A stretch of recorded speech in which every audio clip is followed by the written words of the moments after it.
It's Friday, 12th of July, and this is your Capital Economics Weekly Briefing. Coming up, the latest on Europe, including what the ECB is going to do at its July meeting and what makes the French debt problem different.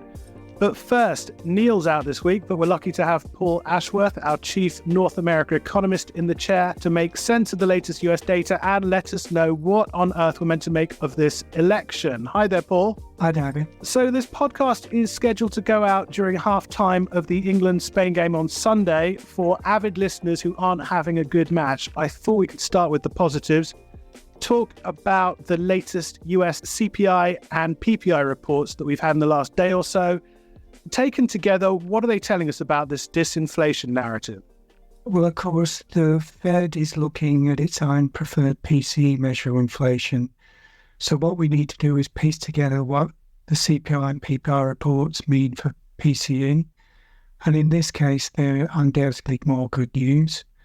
After PCE rose by less than 0.11% in May, we knew, of course, for another 0.1% increase in June too. And that should be enough to bring the 3-month annualised rate back down below 2%. The annual rate will still be about 2.5%, so a little higher than the Fed's 2% target. But certainly after the scare we had in the first quarter when the numbers suddenly became very ugly, we appear to have returned to the disinflationary trend that was asserting itself in the second half of last year. So it looks like that bad start for this year was just something of an anomaly. Right, so just an aberration in that first quarter.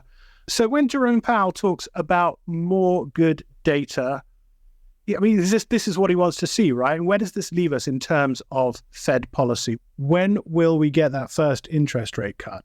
Yeah, absolutely. This is more good data. This is inflation data, very much behaving as we'd hoped. I mean, for some time now, we've been talking about a September rate cut, even when a lot of people are beginning to think that the Fed wouldn't cut rates at all this year and might even return to hiking. Markets have now swung round to that view with a September rate cut fully priced in. Well, we think the Fed will probably leave rates unchanged at the November meeting and then probably the second 25 basis point cut in December. Markets are even beginning to think about whether there'll be 3 rate cuts this year rather than just 2, or even the one that FOMC officials themselves were projecting just last month. So does that feed into this idea? Powell was talking in his congressional testimony about acting too little or too late on policy. We've got June retail sales as the big US data release for the coming week. What is the state of the US consumer? Does that rise in unemployment that we saw in June suggest gathering clouds? I think so, yes. I mean, certainly there's been a shift downwards from the second half of last year when consumption growth was running up above a 3% annualised pace to the first half of this year, where it appears to be running at a sub 2% annualised pace. So that's quite the drop-off. The slowdown is in both goods consumption growth and also services too. So retail sales, which is for June, will give us further insight into how consumers were feeling. Our guess is that we get another muted gain. And that's been reflected with the latest data we've got at the tail end of last week. So on Friday, we learned that again, consumer confidence, according to the University of Michigan measure, dropped even further on these new recessionary levels. So certainly consumers appear to be a little bit more pinched than they were looking in the second half of last year, struggling to maybe shake off now the impact of higher interest rates and slowing nominal wage growth and employment growth too. I mean, you mentioned the R word just now, recessionary. What is the outlook here if the economy's been under fairly restrictive policy for some time now? As you say, we are seeing things certainly cooling on the labour front, on the consumer side of things. There was lots of speculation about recession, lots of forecasting about recession coming into this year. Is there a chance that now becomes a risk? There is always a chance, but in this case, I don't think it's extremely related. Some of the key indicators we track, like initial jobless claims, are still at relatively muted levels. Payroll employment is still rising at a pretty decent rate. And while the consumption data has been weaker, it certainly doesn't point to a recession. So it's a rising risk, albeit a still relatively modest one. But it's something when the Fed is looking at the overall balance of risks it might want to take into account. And given the much better inflation data, the fact that GDP growth appears to have slowed significantly from the above-trend pace we had in the second half of last year is just another reason to believe that they can take at least a little of the restrictiveness of policy out. We've got to turn to the election. I don't want to get into beltway speculation, but presumably if Biden remains on the ticket, the chances of Trump's re-election grow. That does have implications for our US outlook. When you and the team are thinking about the medium-term outlook for the US economy, how do you factor in all of the noise? Well, I mean, it's extremely difficult because, one, up until recently, the race was extremely close on who might win. And if Biden drops out and is replaced by Kamala Harris or maybe Gavin Newsom, the race might again tighten up against Trump. But on top of that, rather frustratingly, Donald Trump and his key sort of supporters talk a lot about different policies, but often little in terms of details. So translating, for instance, what a removal of tax on tips might actually look like, or whether additional tariffs might be applied to close trading partners like Mexico and Canada, is very difficult to do. And it's the details that really determine the full impact of what his policies would mean for the economy in terms of both real GDP and inflation. I think we can say a couple of things about the broad strokes. The focus of the next Trump administration would presumably be on restricting immigration and tackling the current account deficit by raising tariffs. Both of those policies would be inflationary, we think, although at the same time they might also hit real GDP. So you're negative for real GDP, positive for inflation. It all depends on the size of the effects as far as the overall impact goes and what the Federal Reserve might do in response to this. And of course, we also need to wonder about what plans Trump has for the Federal Reserve and exactly what he can push through, including maybe getting Jerome Powell to resign early, because of course Jerome Powell's term as chair is not scheduled to leave until February 2026. So overall, I think we might be tempted to push our interest rate forecast higher a little bit. Although, as I say, a lot depends on the details of those policies. And there's still a considerable uncertainty. Paul Ashworth on US election uncertainty and a brighter picture for the US inflation and policy outlook. As a reminder, Paul and I were speaking before Saturday's events in Pennsylvania. For more on the election, our dedicated US election page is the go-to for coverage of all of the macro and market risks around November's vote, with insight into what it means for everything from US inflation to global equities to Jerome Powell's job. I'll link to the page in the podcast notes, and do keep checking back for more as we move towards November's big day. Paul previewed those US retail sales data. Other key releases in the coming week include Canadian, Japanese, and UK inflation data. That UK CPI report comes on Wednesday, and a day later we'll be getting wage growth data. Combined, they're going to be crucial in deciding whether the Bank of England starts cutting rates on August 1st, and our UK team will be holding a drop-in, that's one of our short-form online briefings, this coming Thursday the 18th to walk clients through these two key releases and answer their policy questions. We also have an interactive dashboard of the UK economy and policy outlook. It marries our near to long-term forecast with a whole load of historical data and gives you a uniquely powerful look at where the UK economy is heading. Get in touch to find out about that dashboard and about all of our newly enhanced data capabilities. China's Q2 GDP data haul is due on Monday, but the big event for the coming week is going to be the third plenum, which starts Monday and ends on Thursday. This is a once every 5-year Communist Party meeting that has in the past led to major reform announcements. There's lots of speculation about whether this coming week's plenum will do the same. I'll post our preview report in the podcast notes, which explains why hopes for a big push may be disappointed. and we'll have more on this podcast about what came out of the plenum, what it means for China's long-term economic outlook. Now, one of Europe's big events for the coming week has to be the ECB meeting on Thursday. At its last meeting, the bank cut rates for the first time since 2019. Will there be a follow-up, or is the inflation situation just too tricky to move again soon? To find out, I spoke to Andrew Kenningham. He's our Chief Europe Economist, and here he is on what to expect on Thursday. So on Thursday, they will not cut interest rates. I don't think anybody will be expecting that. They've pretty much indicated that over the last couple of weeks, and the numbers that came out since the June rate cut have been a bit disappointing, I would say. We do think that the ECB will cut the deposit rate from 3.75%, where it is now, to 3.5% in September and 3.25%, so another 50 basis points of cuts over the rest of this year, and then a bit more next year too. You mentioned those numbers, but talk a bit about those. Talk about the tightness of the Eurozone labour market.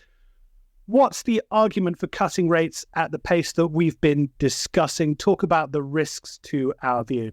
Yeah, so the numbers have been, the headline inflation numbers are pretty good. Its headline is just about 2.5%. It didn't change much in June, so it's only a little bit above the target, which is 2%. And it hasn't really, it's not likely to rise much from there. But the concern in the Eurozone, as in other countries, is about the underlying rates of inflation, and particularly in the services sector.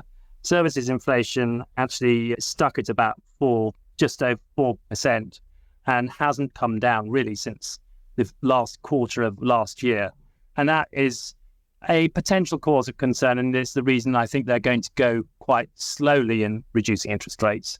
However, they do seem to have confidence, and we agree with them, that it's most likely that services inflation number will come down later this year. There have been a few one-off factors that have been keeping it higher, including some rises in fuel prices, some insurance price issues, and so on. But also the underlying issue is about wages, and wage inflation has picked up, but we think a lot of that is backward looking. They're catching up with the price increases which have already happened.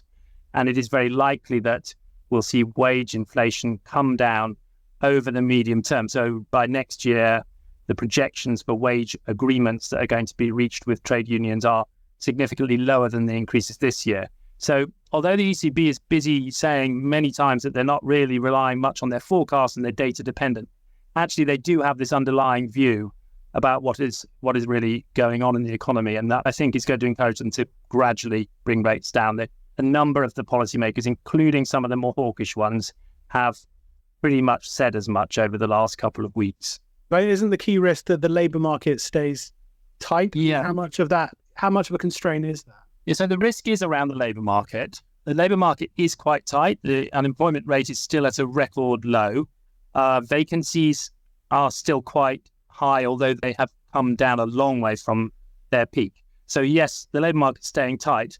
I think the issue is how much that is likely to feed through to continued very high wage increases. And our judgment is that it's not tight enough that it will keep wage inflation at its current levels. We think a lot of that wage inflation is actually backward looking, as I was just saying, and it should therefore drop out. But for sure, that's the biggest area of uncertainty in my mind. And so does that risk translate into the idea that perhaps we'll only get one rate cut this year, or is there a risk that there will be no more? There's certainly a risk that there might be no more easing, or that there'll be only one more cut. For that to happen, I think we'd need to see some of the underlying inflation measures, perhaps services inflation, to actually rise rather than just being stuck at its current level. But sure, if that were to happen, ECB are data dependent, they would wait. There's no real pressure for them to cut rates from the real economy. And it seems that the recovery that began in the beginning of this year is still ongoing. It's not particularly impressive in terms of its pace, but the economy is growing. And as we said, the labour market's in quite good shape. So they're not feeling the need to sort of get the economy moving again. So, yeah, I think they would wait. But their base case and our base case is that they're in a position where they're likely to cut rates, but only gradually over the next year and a half or so.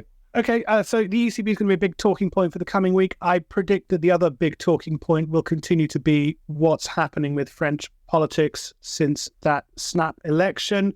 We are recording this on Thursday afternoon, London time. As of now, no government has been formed since that second round voting. No names have been put forward for PM. How are we framing all of this? Obviously, there's a lot of backroom dealing going on at the moment. It's very unclear where this is all going to settle. So what's the kind of advice that you're giving for clients who aren't necessarily familiar with the machinations of French politics?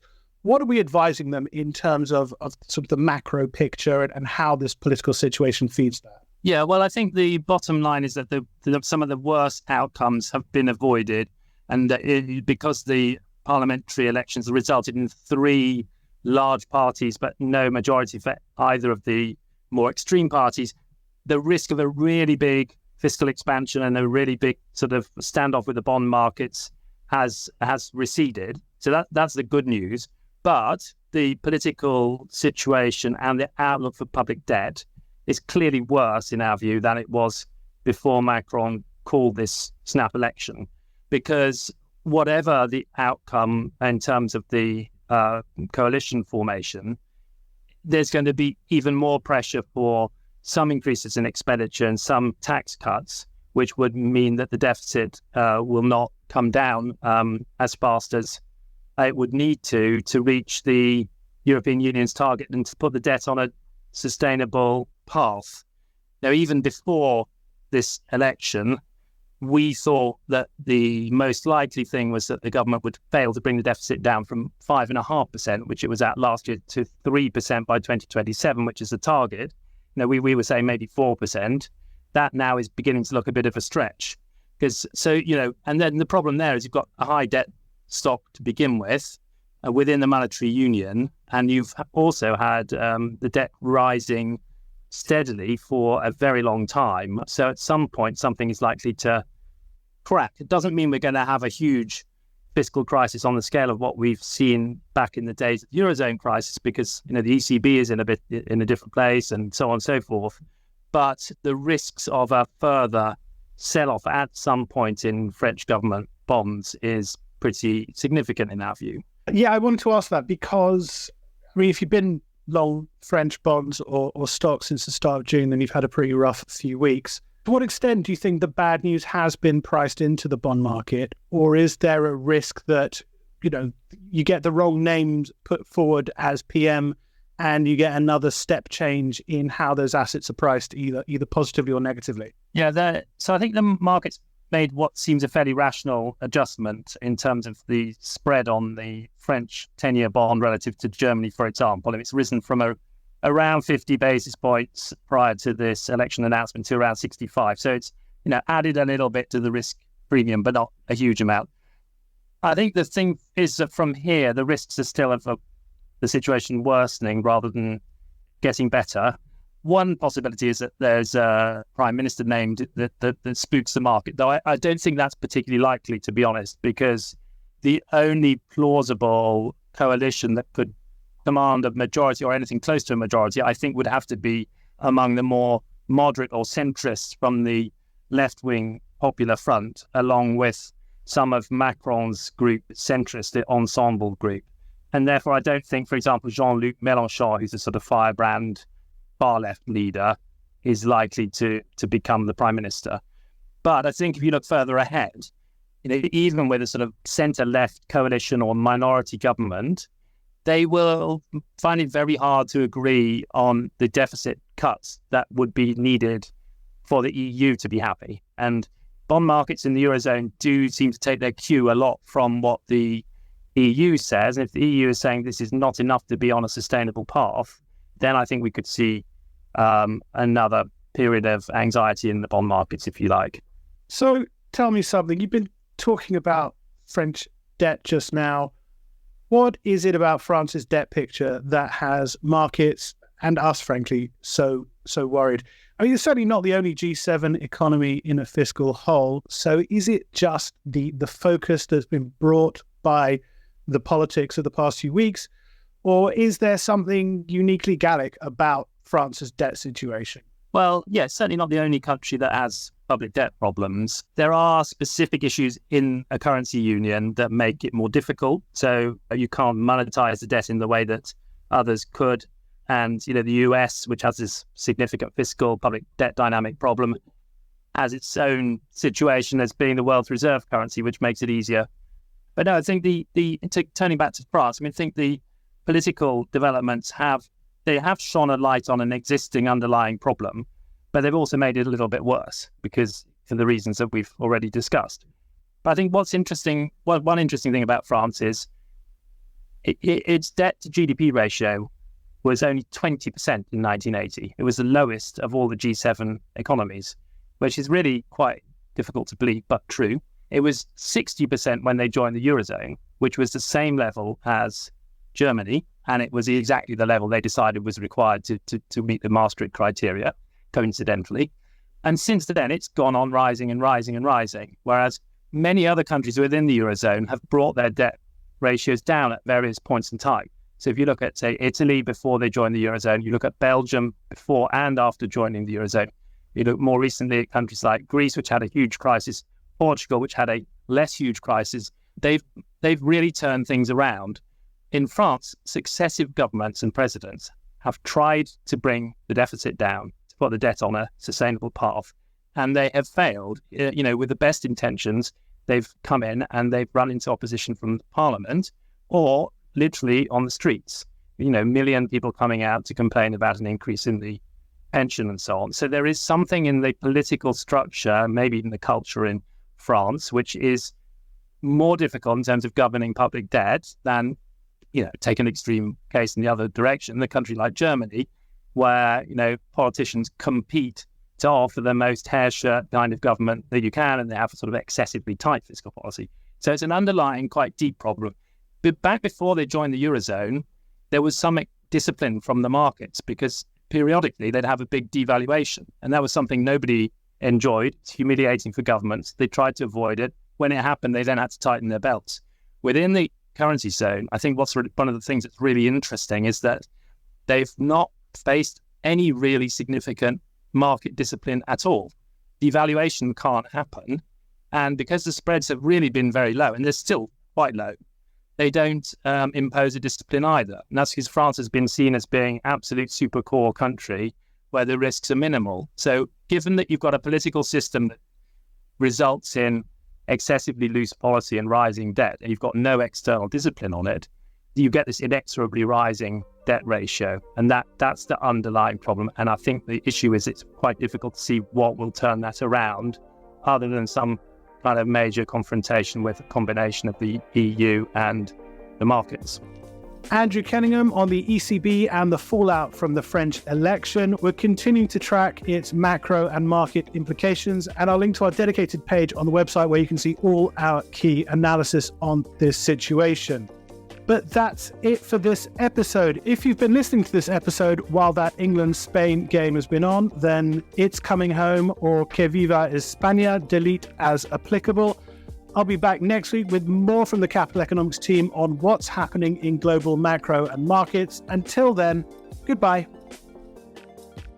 Whilst this podcast is provided with all reasonable skill and care, it comprises the subjective views of our economists. Furthermore, these views are not opinions, nor do they constitute investment or financial advice, or are they guarantees or reassurances to the expected results of any investment product or outcome. You should seek your own specific advice in relation to questions you may have. We will have no liability to you in relation to this podcast whatsoever.